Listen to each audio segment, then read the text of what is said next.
Kunnamkulam press ക്ലബിന്റെ മാധ്യമ പുരസ്കാരം ടി.ഡി. ഫ്രാൻസിസിനും ഷാരിമ രാജനും ലഭിക്കും.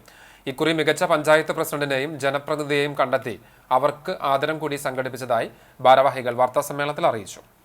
അച്ചടി മാധ്യമത്തിൽ കേരള കൗമുദി വടക്കാഞ്ചേരി ലേഖകൻ ടി.ഡി. ഫ്രാൻസിസും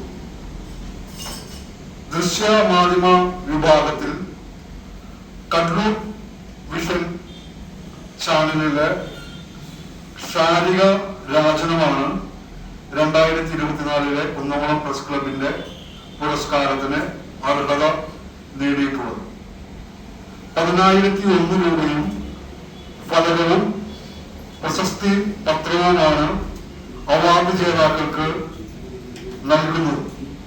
കുന്നംകുളം പ്രസ് ക്ലബ് ഏർപ്പെടുത്തിയ പ്രാദേശിക മാധ്യമ പ്രവർത്തകർക്കുള്ള പുരസ്കാരത്തിന് അച്ചടി മാധ്യമം വിഭാഗത്തിൽ കേരള കൗമുദി വടക്കാഞ്ചേരി ലേഖകൻ ടി.ഡി. ഫ്രാൻസിസും ദൃശ്യമാധ്യമ വിഭാഗത്തിൽ കണ്ണൂർ വിഷൻ ചാനലിലെ ഷാരിമ രാജനും അർഹരായി. വിരുപ്പാക്ക സ്പിന്നിംഗ് മില്ലിനെ സംബന്ധിച്ചുള്ള വാർത്താ പരമ്പരയ്ക്കാണ് ഫ്രാൻസിസിന് പുരസ്കാരം. കണ്ണൂർ ജില്ലയിലെ ചെറുകുന്ന് കട്ടക്കുളം നിവാസികൾ അരപ്പൊക്കം വെള്ളത്തിൽ മൃതദേഹം കൊണ്ടുപോകേണ്ടി വരുന്ന ദുരിത ജീവിതത്തെക്കുറിച്ചുള്ള റിപ്പോർട്ടിനാണ് ഷാരിമയ്ക്ക് പുരസ്കാരം ലഭിച്ചത്. 10,001 രൂപയും പ്രശസ്തി പത്രവും ഫലകവും അടങ്ങുന്ന പുരസ്കാരം മെയ് മാസം കുന്നംകുളത്ത് നടക്കുന്ന ചടങ്ങിൽ വിതരണം ചെയ്യും.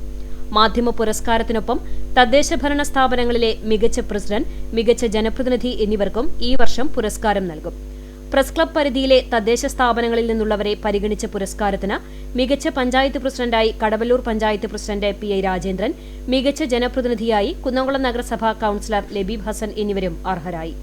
മാധ്യമപ്രവർത്തകൻ സി ഗിരീഷ് കുമാർ അധ്യക്ഷനായ ജൂറിയാണ് പുരസ്കാര ജേതാക്കളെ തെരഞ്ഞെടുത്തത്.